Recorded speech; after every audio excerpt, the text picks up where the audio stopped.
예수님의 보혈만을 의지합니다.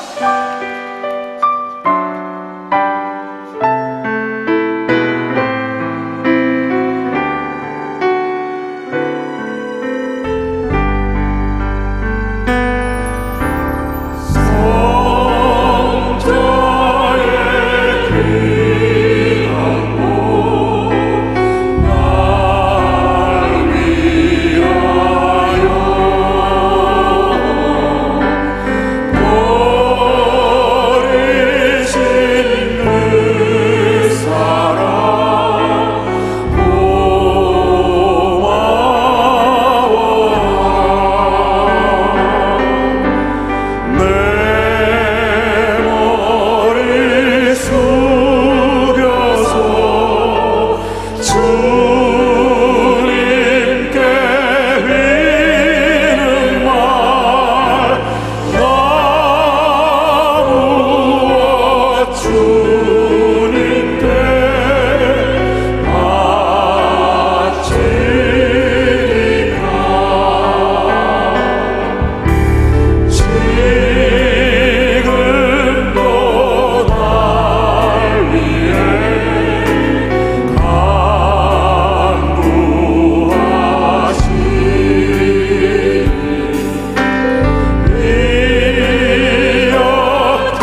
하나님은 영이시니 예배하는 자가 영과 진리로 예배할진지라.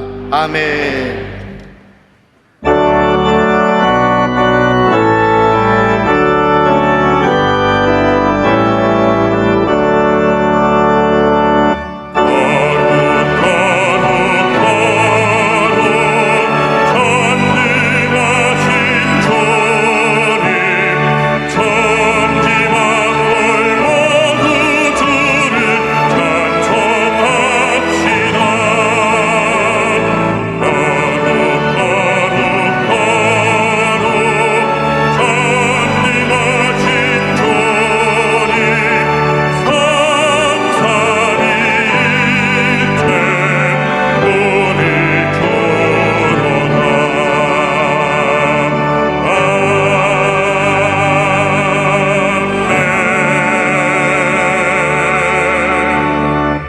전능하사 천지를 만드신 하나님 아버지를 내가 믿사오며 그 외아들 우리 주 예수 그리스도를 믿사오니 이는 성령으로 잉태하사 동정녀 마리아에게 나시고 본디오 빌라도에게 고난을 받으사 십자가에 못 박혀 죽으시고 장사한 지 사흘 만에 죽은 자 가운데서 다시 살아나시며 하늘에 오르사 전능하신 하나님 우편에 앉아 계시다가 거기로부터 산자와 죽은 자를 심판하러 오시리라.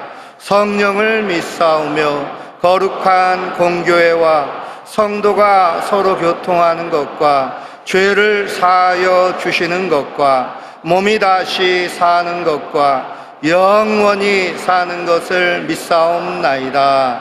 아멘.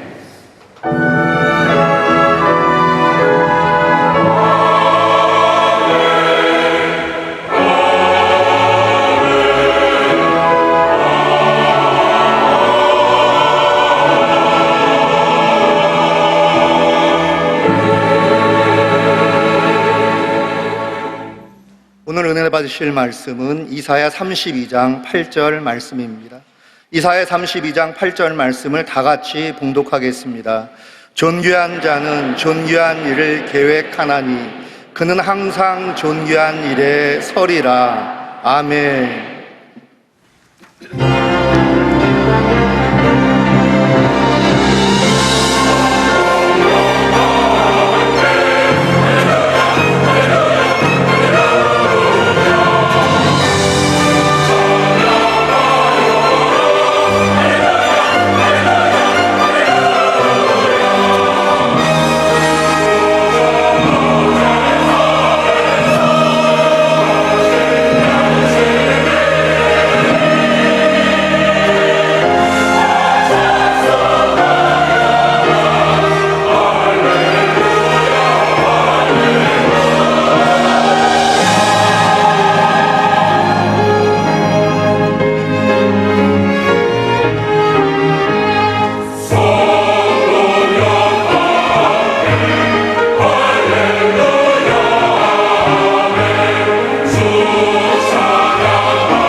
귀한 자를 감사드립니다. 인사를 나누겠습니다. 오늘은 참으로 좋은 날입니다. 우리 모두에게 좋은 일이 일어납니다. 오늘 말씀의 제목은 존귀한 자입니다. 한번 제목을 따라 주시기 바랍니다. 존귀한 자. 존귀한 자. 이사야 32장 8절 말씀을 본문으로 해서 존귀한 자라는 제목으로 함께 말씀의 은혜를 나누기 원합니다. 많은 젊은이들이 삶의 목적과 방향을 잃고 방황하는 삶을 살고 있습니다. 그들은 꿈도 없고 분명한 삶의 방향과 목적이 없어서 게임에 빠져보기도 하고 도박에 빠져보기도 하고 술에 빠져보기도 하고 마약에 빠져보기도 하지만 그의 삶은 더욱 황폐해지는 것을 알 수 있습니다. 요즘 젊은이들의 자살이 많은 것은 참으로 큰 우리 한국의 문제 위기라고 할 수 있습니다. 그런데 그들이 자기가 얼마나 가치 있고 존귀한 자라는 것을 모르고 그렇게 방황하는 삶을 살고 있는 것입니다.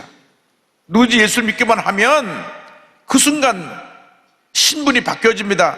마귀의 노예에서 하나님의 존귀한 자녀로 신분이 바뀌어지는 것입니다. 우리는 보통 사람들이 아닙니다. 하나님께 택함 받은 존귀한 하나님의 자녀들인 것입니다. 예수 말에서 분명한 자신의 정성을 깨달아 알고 믿음으로 전진해 나갈 때 하나님의 큰 복이 임하게 되는 것입니다. 성경은 먼저 우리를 존귀한 자라고 말씀합니다. 이사야 30장 8절에 존귀한 자는 존귀한 일을 계획하나니 그는 항상 존귀한 일에 서리라 말씀하고 있습니다. 우리는 하나님 보시기에 존귀한 자라고 하는 것입니다. 사람들이 우리를 어떻게 보는 것은 그것이 중요한 것이 아닙니다. 우리들이 살면서 사람들이 나에게 어떻게 이야기하나 너무나 거기에 관심이 많습니다. 누가 나를 칭찬하면 좋아하고 누가 나에게 뭐라고 비난하면 마음에 상처받고 분노하기도 합니다. 그것이 아닙니다. 하나님 앞에 내가 어떠한 사람인가, 하나님 나를 어떻게 보시는가, 하나님 우리를 존귀하게 보십니다. 많고 많은 사람 가운데 우리를 택하여 하나님의 존귀한 자녀로 삼으신 것입니다. 성경 이사야 43장 1절을 말씀합니다. 야곱아 너를 창조하신 야곱께서 지금 말씀하시느니라. 이스라엘아 너를 지으신 이가 말씀하시느니라. 너는 두려워하지 말라. 내가 너를 구속하였고 내가 너를 지명하여 불렀나니 너는 내 것이라. 내가 너를 지명하여 불렀나니 너는 내 것이라. 할렐루야. 주님이 우리를 특별히 지명해서 부른 것입니다. 학교에서 선생님이 내 이름을 부르고 칭찬하면 얼마나 우리가 기분이 좋고 또 그 과목이 기다려지는지 모릅니다. 그런데 하나님께서 우리를 지명하여 부르시고 너는 내 것이라, 넌 내가 사랑하고 내가 너를 귀히 여긴다 말씀하시니 이 얼마나 큰 기쁨이고 은혜이고 축복이고 감사할 내용입니까? 그런데 이 주님이 우리를 택하고 부르신 것이 그 어느 순간 된 것이 아니라 만세전에 우리를 이미 예정하시고 우리를 택하신 것입니다. 성경 에베소 1장 4절 5절은 말씀합니다. 곧 창세전에 그리스도 안에서 우리를 택하사 우리로 사랑 안에서 그 앞에 거룩하고 흠이 없게 하시려고 그 기쁘신 뜻으로 우리를 예정하사 예수 그리스도 말미암아 자기의 아들들이 되게 하셨으니. 세상이 지음받기 전에 이미 하나님의 예정 속에 우리가 들어와 있었던 것입니다. 우리를 택하기로 하나님 예정하시고 우리를 택하여 불러서 오늘 여기까지 인도해 주신 것입니다. 그러므로 누구도 우리를 함부로 해치지 못하고 우리를 어떻게 하지 못하는 것입니다. 이사야 44장 2절은 말씀합니다. 내가 물 가운데로 지날 때 내가 너와 함께 할 것이라. 강을 건널 때 물이 너를 침몰하지 못할 것이며 내가 불 가운데로 지날 때 타지도 아니할 것이요 불꽃이 너를 사르지도 못하리니. 그렇습니다. 어떤 환난과 시험에 다가도 우리를 어떻게 하지 못하는 것은 하나님 우리를 지키시고 보호하시고 함께 하시기 때문인 것입니다. 우리는 보통 사람이 아닙니다. 하나님이 우리를 왕같은 제사장으로 세우셨습니다. 존귀한 자로 세우셨습니다. 그러므로 우리가 예수를 믿고 내가 누군가를 분명히 알아서 하나님 안에서 가장 귀하게 아름답게 의미 있게 보람 있게 하나님의 영광을 살아가는 우리 모두가 되어야 할 것입니다. 베드로전서 2장 9절을 말씀합니다. 그러나 너희는 택하신 족속이요 왕같은 제사장들이요 거룩한 나라요 그의 소유가 된 백성이니 이는 너희를 어두운 데서 불러내어 그의 기이한 빛에 들어가게 하시니 아름다운 덕을 선포하게 하려 하심이라. 우리 보통 사람이 아니라 하나님의 택하신 족속이요, 왕같은 제사장이요, 거룩한 나라요, 하나님의 소유가 된 백성인 것입니다. 그러므로 자신에 대한 분명한 자성을 갖고 살아야 되는 것입니다. 아침마다 거울을 바라보면서 말하기를 바랍니다. 너는 위대한 하나님의 사람이다. 오늘 너에게 좋은 일이 일어날 것이다. 그렇습니다. 우린 위대한 하나님의 사람들입니다. 존귀한 하나님의 자녀들입니다. 하나님께서 우리를 사랑하시고 복 주시기로 작정하신 하나님의 택함받은 가장 귀한 존재라는 것을 잊지 않게 되기를 주님의 이름으로 축원합니다. 그런데 성경은 존귀한 자는 둘째로 존귀한 일을 계획한다고 말씀했습니다. 이사야 32장 8절에 존귀한 자는 존귀한 일을 계획하나니 그는 항상 존귀한 일에 서리라 말씀합니다. 존귀한 자는 언제나 존귀한 일을 꿈꾸고 계획하고 그리고 믿음으로 바라보고 나아가는 것입니다. 하나님의 사랑하신 사람은 100% 믿음의 사람들이었습니다. 긍정의 고백을 한 사람들이었습니다. 히브리서 11장을 보면 믿음의 모든 조상들이 다 하나님을 기쁘시게 하는 믿음을 가진 사람인 것을 알 수 있습니다. 인간적으로 부족한 것도 있고 실수도 있고 흠이 있었지만은 하나님의 그 믿음 하나를 보고 쓰신 것입니다. 하나님은 단 한 번도 부정적인 사람, 원망 불평한 사람을 택하여 쓰신 적이 없습니다. 하나님은 절대 긍정, 절대 감사의 사람들과 함께 지금까지도 함께 일하고 계신 것입니다. 아브라함이 믿음의 사람이었고, 이삭이 믿음의 사람이었고, 야곱의 믿음의 사람이었고, 요셉이 믿음의 사람이었고, 모세가 믿음의 사람이었습니다. 위대한 믿음의 사람을 통해서 하나님의 놀라운 역사를 이루신 것입니다. 우리가 하나님 앞에 믿음의 사람이 되어야 됩니다. 하나님을 기쁘시게 하는 믿음의 사람이 되어야 됩니다. 믿음 안에서 걸어간 꿈을 꾸고 믿고 나갈 때 하나님의 위대한 역사가 우리 삶 가운데 이루어지게 되는 것입니다.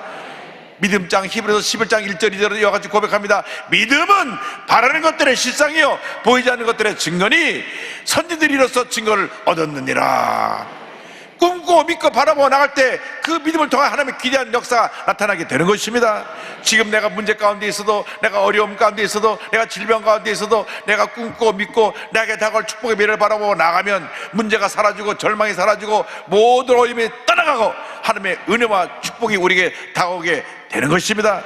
우리 모두에게 하나님이 예비하신 찬란한 미래가 우리를 기다리고 있는 것입니다. 지금 나의 현실의 절망의 모습을 바라보지 말고, 문제를 바라보지 말고, 내 삶의 상처와 고통과 괴로움을 바라보지 말고 믿음의 주 온전히 하신 주님만 바라보고 전진 또 전진 또 전진해 나가시길 바랍니다. 큰 믿음의 사람이 되어서 하나님을 기쁘시게 하는, 하나님을 감동시켜드리는 하나님의 위대한 일꾼들이 다 되시기 바랍니다. 히브리서 11장 6절은 말씀합니다. 믿음이 없이는 하나님을 기쁘시게 하지 못하나니 하나님께 나가는 자는 반드시 그가 계신 것과 그가 자기를 찾는 자들에게 상 주시는 이심을 믿어야 할지니라. 할렐루야. 그렇습니다. 우리가 하나님을 기쁘시게 하는 믿음의 사람이 되어야 됩니다. 우리가 사람들에게 잘 보이려고 직장에서는 상사를 기쁘게 하려고 노력을 하고, 집에서는 부모를 기쁘게 하려고 노력하는데 이 모든 노력보다 가장 중요한 것이 하나님을 기쁘시게 하는 것입니다. 먼저 그의 나라와 그 의를 구하는, 하나님을 기쁘시게 하는 삶을 살아가면 하나님의 은혜와 축복이 우리에게 쏟아 부어지는 것입니다. 그래서 우리는 존귀한 자라는 것을 잊지 말고 늘 존귀한 일을 계획하고 그리고 나아가서 존귀한 일에 서 있어야 되는 것입니다. 성경은 이와 같이 말씀합니다. 존귀한 자는 존귀한 일을 계획하나니 그는 항상 존귀한 일에 서리라. 존귀한 사람들은 존귀한 일을 행하기 위해서 존재하는 것입니다. 여러분이 왜 존재하느냐? 하나님이 기뻐하시는 존귀한 일을 하기 위해서 존재하는 것입니다. 하나님의 선한 영향력을 온 세상에 전하는 우리 모두가 되어야 되는 것입니다. 주님의 사랑을 온 세상에 전하는 주님의 귀한 일꾼이 되어야 되는 것입니다. 그저 의미 없이 목적 없이 그런 삶을 살아가는 것이 아니라 하나님이 가장 기뻐하시는 삶을 살아야 됩니다. 우리를 통하여 세상이 변화되어야 합니다. 절망 있는 곳에 희망이, 슬픔이 있는 곳에 기쁨이 넘쳐나는 그러한 주님의 일꾼들이 되어서 선한 영향을 끼칠 때 이 어두운 세상이 밝아지게 되는 것입니다. 하나님이 우리를 부르셨습니다. 우리를 사용하고 계십니다. 그런데 우리가 어디 서 있느냐, 어디서 무엇을 하느냐가 매우 중요합니다. 존귀한 자는 존귀한 일을 계획하나니 존귀한 일에 서리라고 말씀했는데, 하와가 하나님이 먹지 말라고 하는 선악과 밑에 서서 바라보고 또 바라보다가 그것을 따먹고 죄를 짓고 말았습니다. 존귀한 자가 존귀한 일을 계획하고 존귀한 일에 서 있어야 되는데 잘못 쓴 자리에서 같은 잘못을 하게 된 것입니다. 아브라함의 조카 롯이 소돔과 고모라라고 하는 잘못된 곳에 가서 있다가 그는 전 재산을 다 잃고 사회들도 잃고 부인도 잃고 그리고 간신히 두 딸과 함께 빈손으로 도망쳐 나왔던 사실을 우리는 기억합니다. 삼손이 이방 여인 들리라의 무릎에 누워있다가 두 눈이 뽑히고 그가 맷돌을 가는 신세로 전락하게 된 것은 잘못된 자리에 그가 있었기 때문인 것입니다. 다윗 왕이 한참 전쟁 중에 늦잠 자고 일어나서 남이 기웃거리다가 그만 큰 범죄라고 말했던 것입니다. 존귀한 자는 존귀한 일에 서 있어야 되는 것입니다. 영적으로 항상 긴장하고 깨어 있어야 되는 것입니다. 언제나 주의 말씀 가운데 우리 머물러 있어야 되는 것입니다. 그래서 우리가 하나님 앞에 복 있는 사람의 삶을 살아야 되는데 시편 1편 1절에 복 있는 사람들에게 주시는 경고가 있습니다. 복 있는 사람은 악인들의 길을 따르지 아니하며 죄인들의 길에 서지 아니하며 오만한 자들의 자리에 앉지 아니하고. 복 있는 사람은 절대 악인의 꾀를 따르지 아니합니다. 악인의 생각을 따라가지 않는 것입니다. 절대 부정적인 생각, 남을 상처 입히고 남을 절망에 빠지는 생각을 하지 않는 것입니다. 그리고 스스로 나는 끝났다, 나는 못났다, 이런 부정적인 생각이 않게 하는 것입니다. 생각을 먼저 지켜야 됩니다. 그리고 죄인들의 길에 서면 안 됩니다. 죄인들의 가는 잘못된 방향을 우리가 따라가면 안 되는 것입니다. 오만한 자리에 앉으면 안 됩니다. 행동을 옮길 때 그것이 우리 삶에 큰 문제와 어려움을 가져오게 되는 것입니다. 그래서 복 있는 사람은 어떻게 되느냐?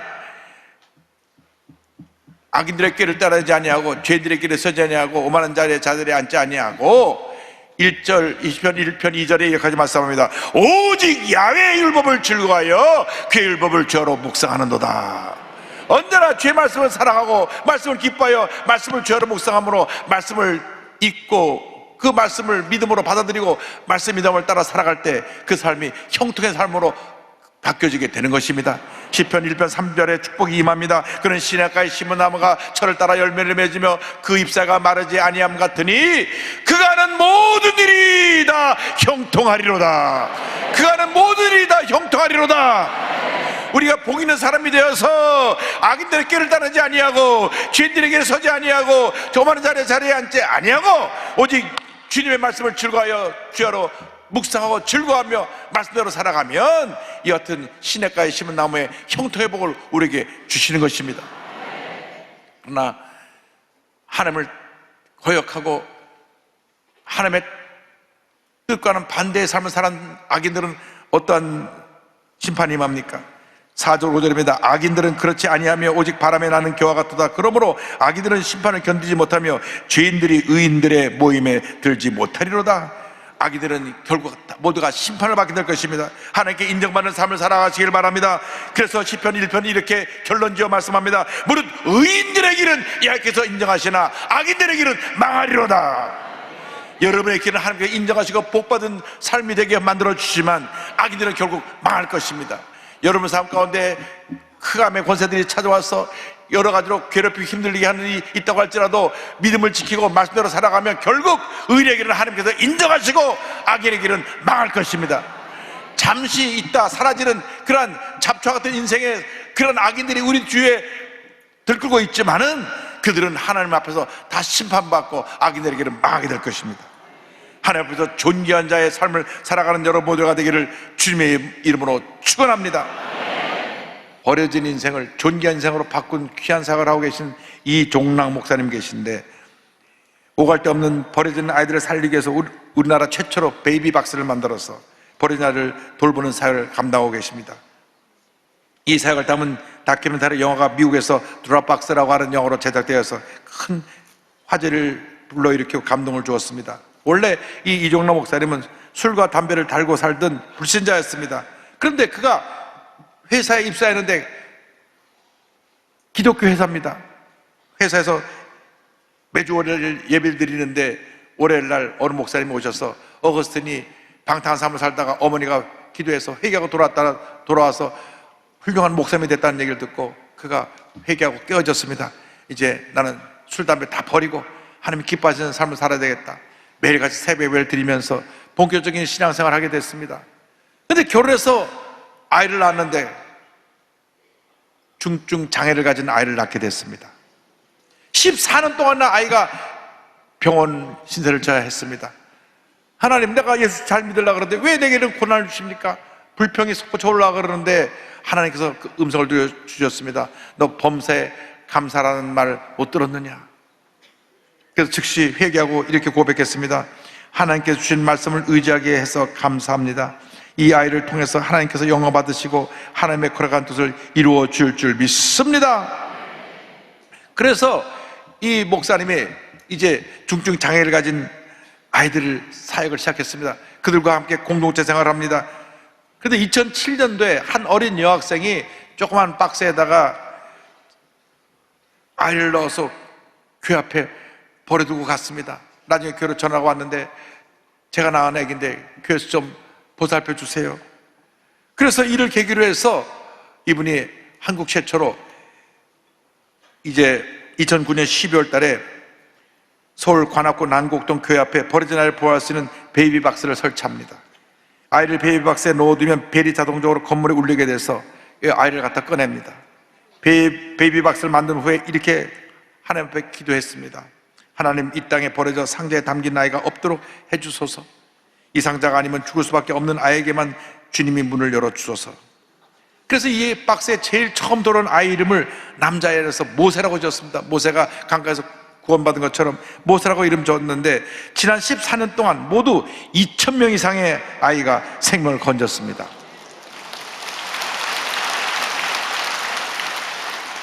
이 중에 10%는 10대고 57%는 20대 엄마에서 버려졌는데 그 엄마의 90%가 결손가정 출신이라고 합니다. 여러분, 가정이 화목해야 됩니다.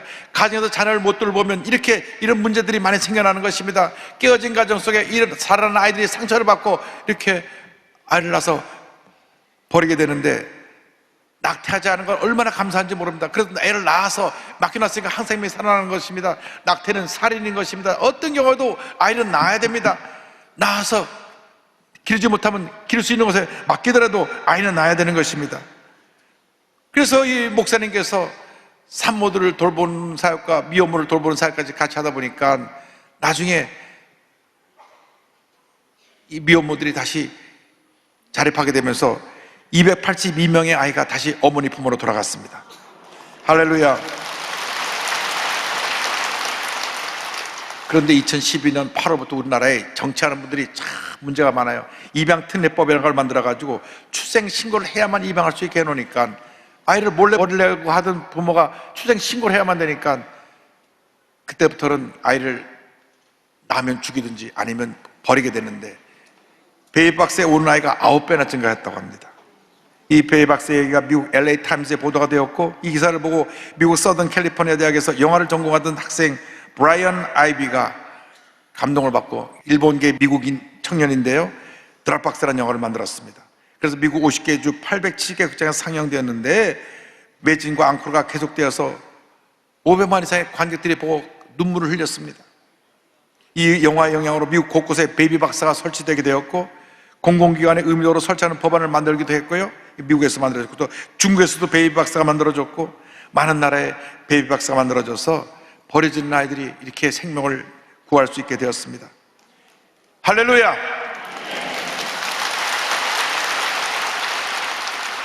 이 영화를 만든 브라이언이 이렇게 간증합니다. 저는 이 영화를 만들면서 진정한 크리스천이 되었습니다. 목사님을 만나기 전 제게는 영화가 하나님이었습니다. 그런 저에게 목사님의 삶은 저의 모든 것을 바꾸었습니다. 하나님의 사랑이 어떤 것인지 몸소 보여주셨기 때문입니다. 하나님의 사랑은 그저 감성적인 광고용 멘트 같은 것이 아닙니다. 하나님의 사랑은 부서지고 기리는 자들을 위해 직접 시궁창까지 찾아오시는 그런 사랑입니다.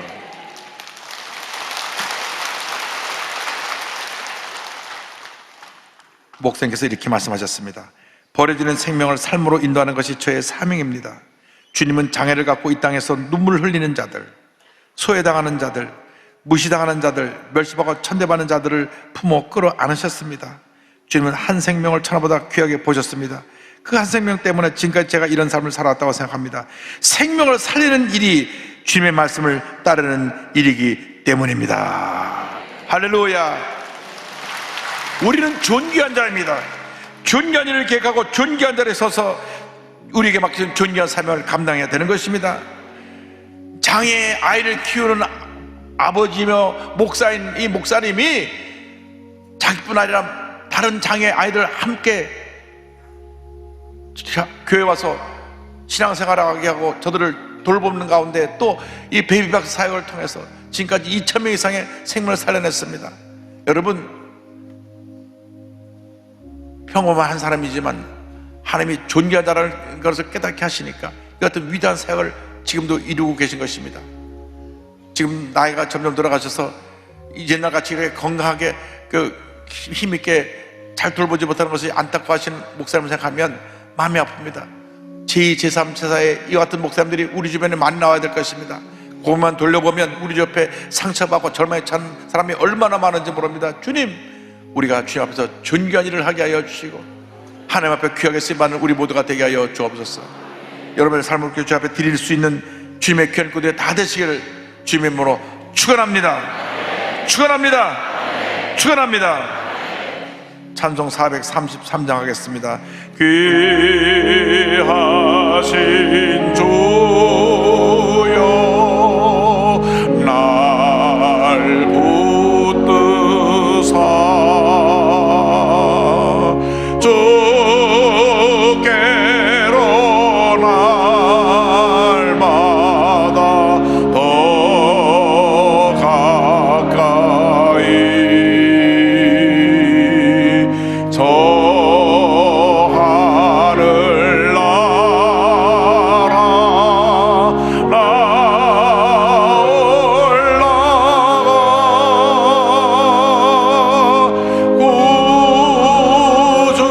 구주의 품 안에 늘 안기요 영생의 복 받기 원합니다.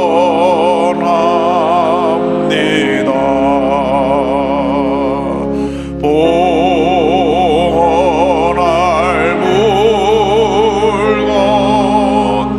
나 없어도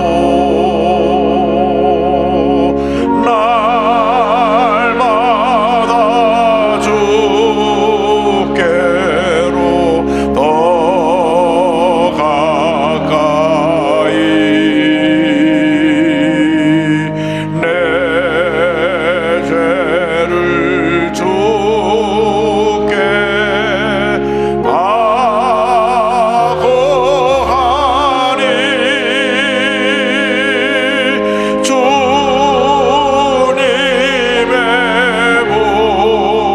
보혈로 날 씻으사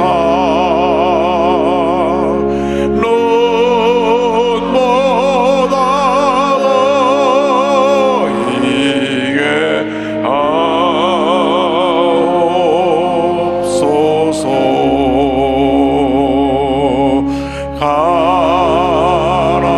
가락한 마귀 날 깨어도 주 예수 앞으로 더 가까이 이 세상 속한 그 허영심 또 주한 생각을 다 버리니 정결한 마음 내게 늘 주소서. 기도하겠습니다. 사랑과 은혜와 자비가 원하시는 하나님 아버지, 우리는 모두 만선의 하나님이 택하셔서 존귀한 자로 만들어 주셨는데 부끄럽게도 존귀한 자처럼 살지 못하고 여러 가지로 부족한 모습으로 살았던 것을 주님 앞에 고백하고 회개합니다. 용서하여 주옵소서. 이제부터는 존귀한 자답게 존귀한 일에 서게 하시고 존귀한 일을 계획하고 존귀한 삶을 통하여 많은 사람들에게 선한 영향을 끼치는 주님의 일꾼들 다 되게 하여 주옵소서. 예수님의 이름으로 기도 올리옵나이다. 아멘. 잠시 눈을 감고 고개를 숙이고 제 이야기에 귀를 기울여 주시기 바랍니다. 너희 인생이 무엇이냐? 잠시 있다 사라지는 안개니라. 아침안개처럼 쉬 사라지는 인생길에서 예수를 믿는 것이 얼마나 소중한 일인지 모릅니다. 우리의 존재가 바뀝니다. 정체성이 바뀝니다. 거룩한 하나님의 자녀로 바뀌어지게 되는 것입니다. 아직 구원의 확신을 갖지 못한 분, 오늘 또 처음 교회 나오신 분, 예수 믿기 원하신 분은 어디 계신지 자리에서 일어나시기 바랍니다. 본성전에서, 부성전에서, 기도처에서, 지성전에서, 전교 650여 교회 어디서든지 일어나시기 바랍니다. 결단하시기 바랍니다.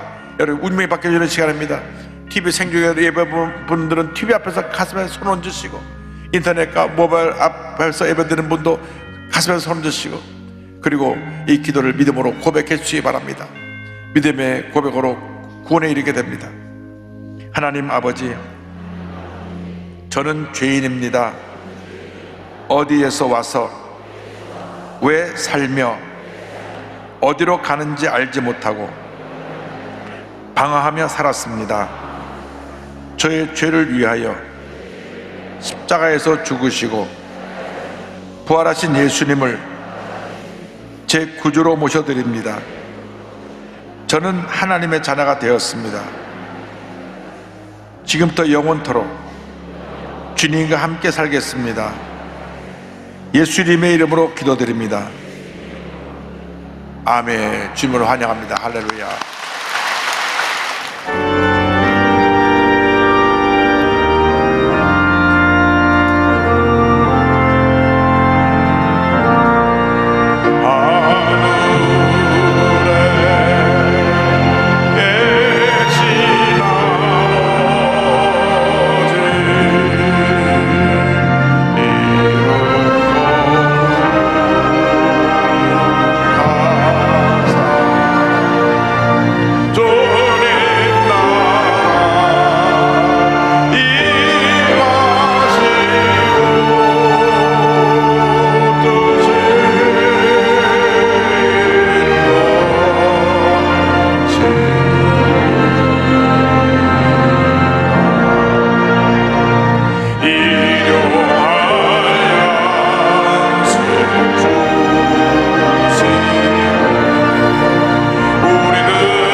지금은 우리 그리스도 주 예수 그리스도의 무한하신 은혜와 하나님 아버지의 그 넓으신 사랑과 성령의 감동, 감화, 인도, 교통 충만하게 하심이 존귀한 자로 존귀한 일을 계획하고 존귀한 삶을 살기 위하여 세상을 향해 나가는 주님의 귀한 백성들 위해 지금부터 영원토록 함께 있을지어다.